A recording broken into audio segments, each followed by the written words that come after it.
Evangelio de Cristo no es una religión, sino que es la buena noticia que ha llegado el reino de Dios. Aquí comienza tu programa, Caminando por el Reino, con Rodo Naurath.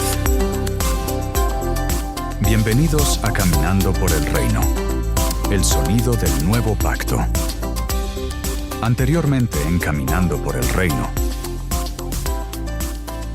La semana pasada estuvimos conversando acerca de la ley de Cristo. Y en el estudio anterior aprendimos lo siguiente.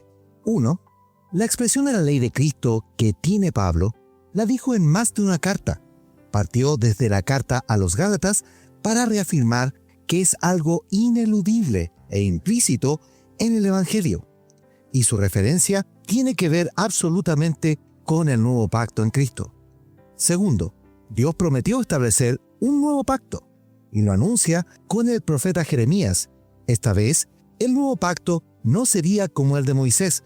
Con esto cambia la estrategia de Dios con quienes adoptan el nuevo pacto. 3. Tenemos 4 elementos principales del pacto anunciado por Jeremías. El primero es la ley en la mente y el corazón. Ya no estará más escrita en piedras, ni será necesario recordarlas en cada lugar, como lo fue la ley de Moisés. 2. Ellos serán mi pueblo. Este punto implica la pertenencia de familia y a conformar un linaje especial de Dios. El tercer elemento de este nuevo pacto es conocer al Señor. Dios siempre quiso darse a conocer desde el principio, incluso antes del pacto de Moisés. Pero ahora quiere comprometer esto nuevamente en el pacto. Todos lo conocerán, desde el más pequeño hasta el más grande. El cuarto y último elemento es el perdón de la maldad y el olvido de los pecados. El pacto eterno trae un perdón que será para siempre en la ofrenda más gloriosa que hizo Dios por amor, que fue la sangre derramada de nuestro Señor Jesucristo en la cruz. Cuarto, el mandamiento que encierra la esencia del nuevo pacto es aquel que dijo Cristo a sus discípulos: un mandamiento nuevo os doy, que os améis los unos a los otros como yo los he amado. Este mandamiento en el registro del Evangelio de Juan, en el capítulo 13, deja más que claro que la ley de Cristo, para ser cumplida, debe estar intrínsecamente basada en el amor profesado ejemplarmente por Cristo y entre los discípulos o los hermanos. Y quinto y último, la ley de Cristo en el amor de los hijos entre sí es el elemento fundamental que permitirá no solo llevar la carga del otro, como lo expresa Pablo en su carta, ayudar a soportar, como dice en la carta a los Gálatas, sino que también es el elemento sustancial de profesar amor a Dios, tal como Juan lo expresa también en su primera carta a las iglesias. Como ya hemos estado conversando en las semanas anteriores, toda esta revolución de amor expresada en la reforma de Cristo no solo vino a enderezar lo torcido de Israel y las naciones, sino que vino a establecer una legalidad por la cual nos convertimos en hijos legítimos de Dios por la adopción de Él y conformar su familia visible en la tierra. Esto, hermanos, es tan potente que derrumba todo concepto religioso que tenemos en la actualidad. Derriba la rutina dominguera, derriba la estructura de poder piramidal que las congregaciones tienen por herencia católica, derriba todo lo que el hombre malamente ha levantado en torno a Dios, pues Jesucristo cambió todo el orden con el nuevo pacto. Así lo deja claro la carta a Hebreos del apóstol que ya hemos estudiado. Pero sin duda que el factor principal de cambio lo establece el pacto en torno al perdón de los pecados. Cuando Dios dice en Jeremías 31 que Él perdonará toda la maldad y se olvidará de los pecados. Nuestro Señor legaliza un perdón total para quienes son hijos de Jesucristo y abrazan desde el corazón y la mente las promesas del nuevo pacto en Cristo Jesús. Hasta aquí podríamos decir, como algunos también livianamente lo afirman, está todo pagado, que fue la expresión de Cristo en la cruz al decir tetelestai, está todo consumado o consumado es. Ahora, como algunos también afirman, podemos vivir en completa libertad. Eso, mis amigos y hermanos, es una media verdad, ya que le faltan piezas para el puzzle completo establecido por Dios. Pues si fuese cierto esa sola expresión, ¿por qué Pablo gastaría tanto tiempo en enseñar del pecado a tantas comunidades de todo el Imperio Romano si solo bastase con el perdón del nuevo pacto? ¿Para qué el apóstol exhorta del testimonio y de la nueva vida en Cristo? Lo cierto que la legalidad en Cristo establece condiciones distintas a los hijos, y el factor que impide la plenitud de un hijo es precisamente el pecado. Para entrar en la lección de esta semana, los invito a abrir sus Biblias en la carta a los hermanos en Efesios, y leamos un fragmento de la carta en el capítulo 2 y dice: «Y Él os dio vida a vosotros cuando estabais muertos en vuestros delitos y pecados, en los cuales anduvisteis en otro tiempo, siguiendo la corriente de este mundo, conforme al príncipe de la potestad del aire, el espíritu que ahora opera en los hijos de desobediencia, entre los cuales también todos nosotros vivimos en otro tiempo en los deseos de nuestra humanidad o carne, haciendo la voluntad de la humanidad que tenemos, o la carne, y de los pensamientos, y éramos por naturaleza hijos de ira, lo mismo que los demás. Pero Dios, que es rico en misericordia por su gran amor con que nos amó, aún estando nosotros muertos en pecados, nos dio vida juntamente con Cristo, por gracia sois salvos. Y juntamente con Él nos resucitó, y asimismo nos hizo sentar en los lugares celestiales con Cristo Jesús, para mostrar en los siglos venideros las abundantes riquezas de su gracia en su bondad para con nosotros en Cristo Jesús. Porque por gracia sois salvos por medio de la fe, y esto no de vosotros, pues es don de Dios, no por obras, para que nadie se jacte o gloríe, porque somos hechura suya, creados en Cristo Jesús para buenas obras, las cuales Dios preparó de antemano para que anduviésemos en ellas. Amén. Efesios capítulo 2, versículo 1 al 10 en la versión Reina Valera. A nadie le gusta hablar del pecado. Es más, hablar del pecado hoy, en este tiempo, ante el nivel de corrupción del mundo, pareciera ser una pésima estrategia, pues es considerado impopular y hasta pasado de moda. La principal aversión de las personas a las religiones hoy es por la culpa del pecado que las religiones imponen. Pero el punto no está en hablar de lo culpable o no de alguien. El punto está en enseñar acerca del pecado desde su concepto y la consecuencia del mismo. En el Tanaj o el Antiguo Pacto o Antiguo Testamento como lo conocemos, encontramos varias palabras que a posterior fueron traducidas como pecado: transgresión, delito e iniquidad.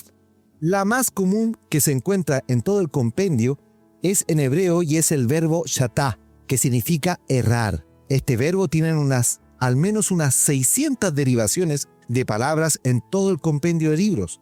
La idea de este verbo y su uso en las escrituras hebreas nos habla de errar en el blanco, frase que habla de un fracaso o bien de un error voluntario culpable. Referente a esto, el ministro metodista inglés Charles Wright Smith, en su libro Doctrine of Sin o Doctrina del Pecado, publicado en 1953, describe el verbo chatá de errar en el blanco de la siguiente manera: los cientos de ejemplos del uso moral de la palabra requiere que un hombre malvado yerre el blanco porque elige apuntar al blanco equivocado, y se equivoca de camino porque deliberadamente sigue uno equivocado. No se trata de un error inocente o de una mera idea negativa, pues decide el fracaso. Por lo tanto, errar en el blanco, como lo define el verbo chatá del Tanaj o Antiguo Testamento, es definir el pecado como un errar voluntario y consciente. Para que entendamos mejor este concepto, pecar es la acción de sabiendo cuál es el blanco a apuntar. Deliberadamente se elige apuntar hacia otro lado, o errar. Esto es significativo porque el inicio del pecado fue un error deliberado y consciente y cuya repercusión está evidente en el mundo hasta el día de hoy. Y con esto me refiero al primer hombre en pecar, Adán. Leamos el relato que nos presenta Moisés en el libro de Génesis al respecto. Abran sus escrituras en Génesis capítulo 3 y dice: Pero la serpiente era astuta, más que todos los animales del campo que Jehová Dios había hecho, la cual dijo a la mujer: ¿con que Dios os ha dicho, no comáis de todo árbol del huerto? Y la mujer le respondió a la serpiente: del fruto de los árboles del huerto podemos comer, pero del fruto del árbol que está en medio del huerto, dijo Dios, no comeréis de él ni le tocaréis, para que no muráis. Entonces la serpiente dijo a la mujer: no moriréis, sino que sabe Dios que el día que comáis de él, serán abiertos vuestros ojos, y seréis como Dios, sabiendo el bien y el mal. Y vio la mujer que el árbol era bueno para comer, y que era agradable a los ojos, y el árbol codiciable para alcanzar la sabiduría, y tomó de su fruto, y comió, y dio también a su marido, el cual comió así como ella. Entonces fueron abiertos los ojos de ambos, y conocieron que estaban desnudos. Entonces cosieron algunas hojas de higuera, y se hicieron delantales. Y oyeron la voz de Jehová Dios que se paseaba en el huerto, al aire del día. Y el hombre y su mujer se escondieron de la presencia de Jehová Dios entre los árboles del huerto. Mas Jehová Dios llamó al hombre y le dijo: ¿dónde estás tú? Y él le respondió: oí tu voz en el huerto y tuve miedo, porque estaba desnudo y me escondí. Y Dios le dijo: ¿quién te enseñó que estabas desnudo? ¿Has comido del árbol que yo te mandé no comieses? Y el hombre respondió: la mujer que me diste por compañera me dio del árbol y yo comí. Entonces Jehová dijo a la mujer: ¿qué es lo que has hecho? Y dijo la mujer: la serpiente me engañó y comí. Génesis capítulo 3, versículo 1 al 13 en la versión Reina Valera. En este relato tenemos la muy conocida historia del pecado de Adán, que la tradición católica perpetuó como el pecado original. Debemos entender que el pecado de Adán fue absolutamente consciente. No fue tan solo una desobediencia, sino que esto fue una transgresión del primer pacto que hizo Dios con el hombre. El gran Yo Soy comprometió un pacto con Adán en Génesis capítulo 2, versículo 15 al 17, y le dijo expresamente: excepto del árbol del conocimiento del bien y del mal, si coméis de su fruto, sin duda morirás. Por lo tanto, él podía comer de todos los árboles del huerto, pero habían dos árboles que estaban en el centro. Uno era el árbol de la vida y el otro del bien y del mal. Este pacto tiene implícito la obediencia. Adán era inmortal en el huerto del Edén. Adán no necesitaba labrar la tierra para comer. Su trabajo era gerencial. Él administraba los bienes de Dios. Adán tenía de todo lo que Dios le podía proveer para su sustento, por lo que no necesitaba de nada. Sin embargo, Adán tenía algo que Dios puso en él: la capacidad de elegir. Así es que él decidió transgredir el pacto de Dios que había comprometido con él. Ahora sabemos que ese fue un pacto porque el profeta Oseas lo escribe de esta manera. En Oseas capítulo 6 y dice: mas ellos, ¿cuál Adán? Traspasaron el pacto. Allí prevaricaron o fallaron a conciencia contra mí. Esto está en Oseas capítulo 6, versículo 7 en la versión Reina Valera.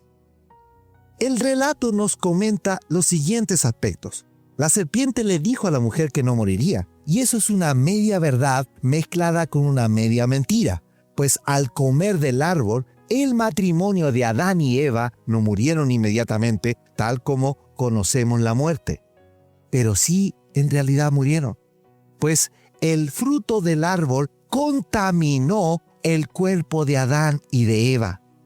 Su cuerpo físico perdió su inmortalidad y por lo tanto iban a morir. El cuándo de la fecha de la muerte estaba en la absoluta potestad de Dios, pero iba a tener una vida finita, con fecha de vencimiento, perdiendo con esto los beneficios del huerto.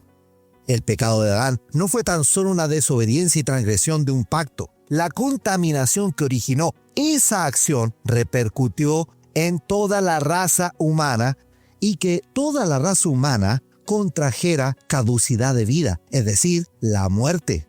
Es por ello que Pablo escribe lo siguiente en la carta a los Romanos capítulo 3 y dice: pero ahora, aparte de la ley, se ha manifestado la justicia de Dios, testificada por la ley y por los profetas.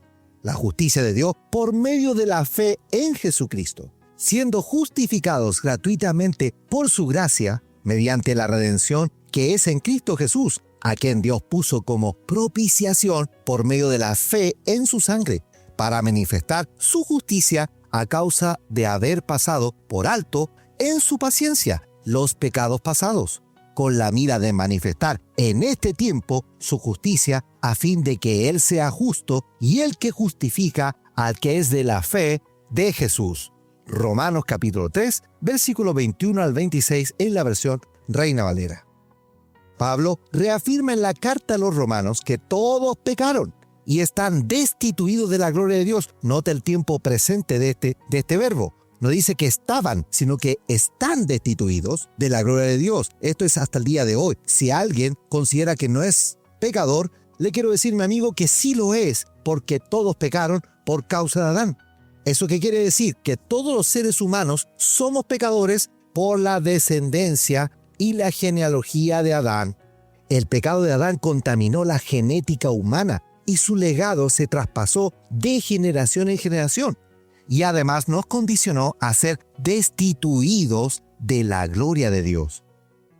Por lo tanto, el pecado de Adán condicionó desde tiempos pretéritos a toda la raza humana a vivir una vida que iba a tener término.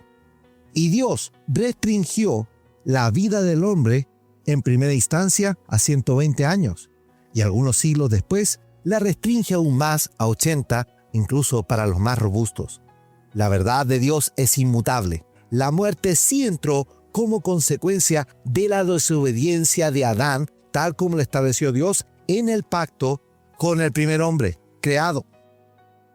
Su errar deliberado del blanco tuvo la consecuencia que sufren todos los seres humanos en el planeta hasta el día de hoy, que es la muerte. Oremos al Señor. Gracias, Señor, te doy por iniciar esta nueva semana con un tema tan difícil de tratar y tan interesante a la vez, que es el pecado. Padre, ilumina nuestros entendimientos a cada uno de los que están escuchando, para que podamos entender la magnitud de la herencia pecaminosa que tenemos desde Adán y cómo podemos entrar a la vida en Jesucristo por medio de ese glorioso camino. Padre, ayúdanos para poder entender estas maravillosas verdades de cómo el pecado consumió la vida de un hombre por una mala decisión. Sabiendo Adán que iba a apuntar al blanco correcto, decidió apuntar a otro.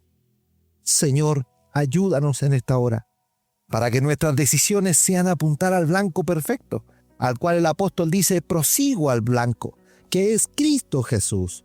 Señor, yo te ruego en esta hora que este estudio sea maravilloso para nuestras vidas en esta semana, y que muchos puedan volver a la verdad y entiendan lo que dice tu palabra para estos días. Ayúdanos, Señor, para que todo lo que impida que estas ondas lleguen a tus hijos sea derribado todo obstáculo, y todos reciban la gloriosa palabra de Jesucristo en sus vidas. Todo esto te lo pido en tu santo nombre, Jesucristo. Amén y amén. Amados, los invito para mañana, para seguir conversando acerca del pecado y a caminar por el reino. Amados, súmate a la familia de Caminando por el Reino y comparte el mensaje por tus redes sociales. Caminando por el Reino está en Facebook e Instagram. Escucha nuestros episodios por YouTube y Spotify, la red musical más grande del mundo, y transforma tu vida en el nuevo pacto en Cristo. Caminando por el Reino es una herramienta de formación para los santos donde quiera que estén, para que juntos lleguemos a la estatura de Cristo. Somos un medio gratuito sostenido por los santos en el Señor, para la obra del ministerio de la cual queremos que seas partícipe y llegues a ser un ministro competente del nuevo pacto. Que la gracia y la paz de Cristo sean en tu vida. Antes de la creación, el caos del universo existía en tu corazón. Antes que naciera el sol, formaste del polvo mi vida. Mi alma por ti fue elegida.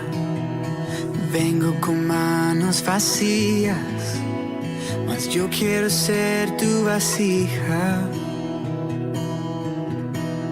Y yo, barro soy, en el torno estoy.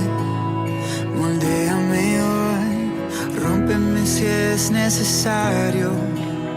Y yo, tu vaso soy, una nueva creación. Soy obra de Dios, en manos del alfarero. Mis pedazos juntaste de suelo cuando nadie más quiso hacerlo. Tomaste mi vida en tus manos, me restauraste, me hiciste de nuevo. Ahora yo tengo esperanza, no tengo temor del mañana. En manos del gran alfarero, seguro estoy en su amor eterno. Y yo, barro soy, en el torno soy. Moldéame hoy, rómpeme si es necesario. Y yo, tu vaso soy, una nueva creación. Soy obra de Dios, en manos del alfarero. Hizo la luz en un momento,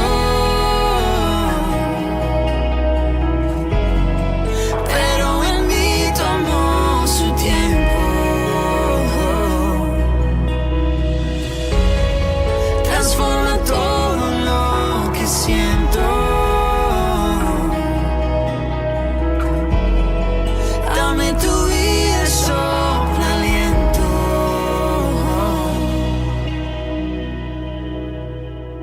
Y yo, barro soy, en el torno estoy. Moldéame hoy, rómpeme si es necesario.